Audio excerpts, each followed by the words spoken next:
What's up, guys? So just by the title, you know why you clicked on this video. I'm taking a look at the Streets Iceberg. So you just know we're gonna be in for some silly shenanigans. So if you came here from Blue Brick, no, I did not copy him. So if you're gonna comment that, just know I'm actually the one who created the iceberg. And let me just say, that was the original carnation of it. 90% of the stuff on there is just jokes. I've made an improved version. It's a bit more serious, it has way more entries, and that's the one I'll be talking about in this video. If you don't know what an iceberg is, I'm not sure what to tell you. It's pretty clear what an iceberg is. The farther you go down on the entries, the more obscure they are to the player base of the streets. I did create this iceberg, so I will assure you this video contains the 100% correct explanations for these entries. If anyone else tries to solve entries, I cannot confirm if that will be an accurate description of the entry. And let me just tell you, I know it's fun to watch iceberg videos, but these rabbit holes are best explored without explanations, so serious spoilers. I'd heavily suggest trying to research these entries for yourself. But if you still want to watch my explanation video, without further ado, let's get into it. The Streets is a Roblox game made in 2016 by developer Snakewhirl. In my opinion, it used to be really enjoyable, but at this point in time, it's a shell of what it used to be. The Streets is the game which started it all, and it's the basis for this iceberg. The Streets 2 is Snakewhirl's successor to The Streets. Well, it's kinda dead at this point, so I wouldn't really call it a successor, but it has a lot of new mechanics in it, a lot of different features. It's got a lot of negative feedback from the community, but I actually really like The Streets 2. I haven't played the game much myself, actually. I don't even know if I've played it more than 10 times, but from what I can tell, it's actually a really good game. The Roblox Bestiary is the unique standout for the fandom for The Streets. A couple other Roblox fandoms may try this, but it originates back to the Streets wiki. Basically, the types of people that play the game are categorized and stereotyped as species, and documented in a really humorous and satirical way. If you've played The Streets, or basically any Roblox game that allows its players the use of custom decals or audio, you'll know what a bypass is. It's basically an asset which has essentially escaped Roblox auto-moderation. Due to the player base of The Streets and the easy accessibility to spray cans and boomboxes, literally every server is going to be riddled with tons of bypassed images and audio. The Hood is a very popular Roblox game developed by the group The Hood Entertainment in 2019. It's extremely reminiscent of The Streets, and very inspired by it. But since its creation has actually overcame the game tremendously, and when I say that, you cannot underestimate how popular this game has become compared to The Streets. Personally, when the game was new, it had a decent fan base, but now its current player base has basically just mirrored The Streets in, like, toxicity. The Streets map is separated into 3 different sections: the Hood, Shantytown, and the Beach. The Hood is obviously where most of the players are. It contains the locations like the bank and the gas station. Shantytown, on the other hand, is where the restaurants and the prison are. So chances are people who spawn there are just going to make their way to where the rest of the players are. Randoming is a term used all across video games nowadays, especially on Roblox. On The Streets, it's basically been used since the game was created, just because of the nature on the game. It's a free-for-all game where you just fight other people. Most people used to just say arcing, which means random killing, but now it's just referred to as randoming. Not referring to the game with the same title, the prison is a popular location on The Streets. Within it, you'll find the Glock dispenser, as well as 2 holding cells. There are 2 doors that make up the front entrance, and this makes it a common choice for players on the map wanting to bunker down the building. Bank is probably the most infamous location on The Streets. It's located next to the strip mall and a small apartment building. It used to be the area of the game where everyone on the server would be at, but now people are rarely near it and everyone just hangs out at this one tunnel intersection. Kickin' Chicken is the name of one of the 2 fast food branches found on the Streets map. Within it you can buy a burger, chicken wing, or soda. Both the burger and chicken items restore health, but the soda does not have any effect on the player. Oddly enough, the windows on the restaurant are not collidable, so you're able to walk through them.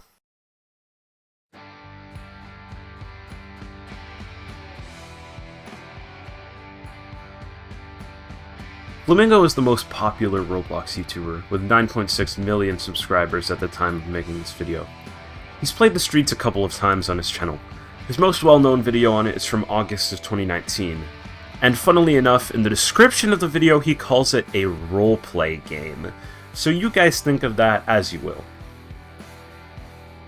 The player attribute is a term coined on the Streets wiki, and it refers to behavioral traits that aren't severe enough to categorize someone as an entirely new species.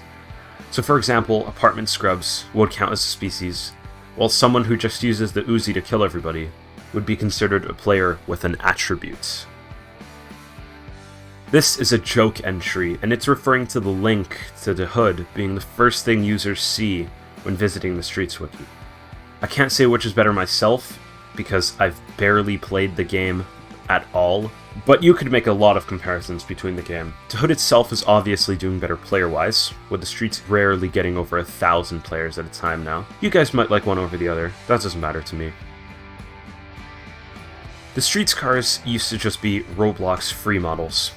Now I'm pretty sure they're custom made. I'm fairly sure they're custom made now. And even though the models and sounds are new now, the cars themselves are still extremely buggy and have the same glitches. You can easily knock them upside down because of the way sprint attacks work in this game. If you've been on Roblox at all within these past few years, you'll know that the current player base really does not like certain groups of people. You know what I'm talking about. Basically, the terms used to refer to slenders, row gangsters, and copy and pastes. I don't really like using that term, but there's a lot of people who use it. If you go back a few years, even on the Streets, you'll notice a stark contrast between people's avatars. The 2018 EG player change is actually a word which I came up with myself for the transition between the Roblox periods, which started in 2018. The EG just stands for edgy. The Streets uses R15. The original game uses R6. That's all there is to this entry. Exploiters are a common trend on games like The Streets and the Hood. Most are just edgy teenagers who manage to get a hold of free scripts off YouTube, let's be honest. Most of the time they're also extremely unskilled at the game, and thus very easy to annoy and take down. Froggies is a burger chain in the Streets, which is a bit less popular than Kickin' Chicken. The location in the game is closed down, and there's chain link fences blocking off both doors. Even the inside is very grimy and run down, but you can still enter through the drive-thru window. Despite what the name suggests, there's no frozen yogurt here, ice cream, or any of that. It's just a burger chain where you can buy a burger and soda. The Roblox Christmas Map is a rap song about a Roblox Christmas on YouTube. It was actually made by Snakewhirl himself, who uses the persona Roblox Rapper in all of his Roblox raps. There was also one made in 2019, but it's far less well known. Unfortunately, none were made for 2020, and I don't think there's going to be one made for 2021. You Lose is probably the most popular and well-known group on the Streets.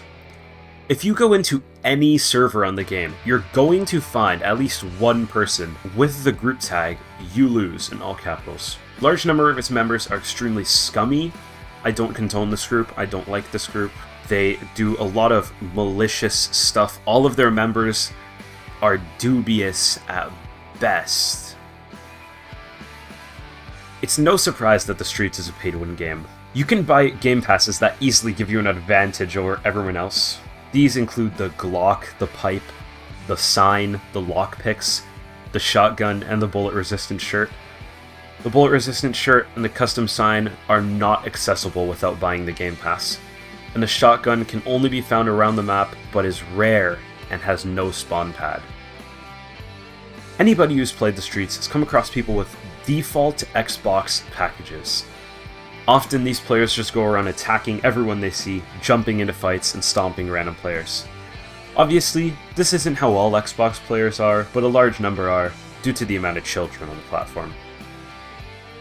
It's commonplace among groups in the streets to use the term seed to refer to other players. If you're in one, you've probably heard this word before. For anyone who doesn't know what it means, it's referring to people who joined the game recently, usually from 2019 to the modern day.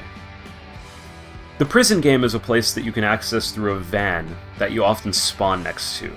Originally, just touching the van would transport you to the game, but now you need to click on it. I'm fairly sure Snake World made this change because of the fact that you could just drag people into the van and teleport them to the game. Within the game, you spawn in a prison building, and there's a couple other prison buildings around, like guard towers, cell block, and the entire thing is surrounded by a barbed wire fence, so you can't get out unless you drag fly or use exploits. Stringworms, also called swoozes, are a very rare type of player on the streets that typically don wild color schemes and stringworm accessories or t-shirts. Surprisingly, they are quite skilled at the game and not a force to be reckoned with. If they ask you where the wood is, stay calm, lead them to the nearest wooden structure, and leave the area immediately. The sewer room is a location on the streets map located deep within the sewers of the game. The room is very bunker-like, and you can use it to look through cameras on the map. So if you see a security camera on the game and it's moving from left to right, that means there's somebody watching you. The room is very hard to find because the door is made of concrete and has no noticeable features from the outside, and it blends in with the walls. So yeah, guys, that was episode 1 of The Streets Iceberg. That was just the surface entries, so the sky and the tip of the iceberg. In the next episode on The Streets Iceberg, I'll be taking a look at everything under the water. There might be a part 3 if I don't end up getting to everything in episode 2, because I must tell you guys this. Iceberg videos are a pain to make. This is my first one, and they are a pain to get through. Regarding my Roblox account, it's permanently banned. I'm not getting it back. Roblox denied my appeal and lied to me. So I'm not getting my Roblox account back. I have a new account now, which I'll be using indefinitely. Next video will 100% be the lore video part 2, or me reading the YouTube terms of service and reacting to them. I know you guys might not like those types of videos. You guys might like those types of videos. Doesn't matter to me. That's what I want to upload, so that's what I'm going to upload. And I'll see you guys on the next one.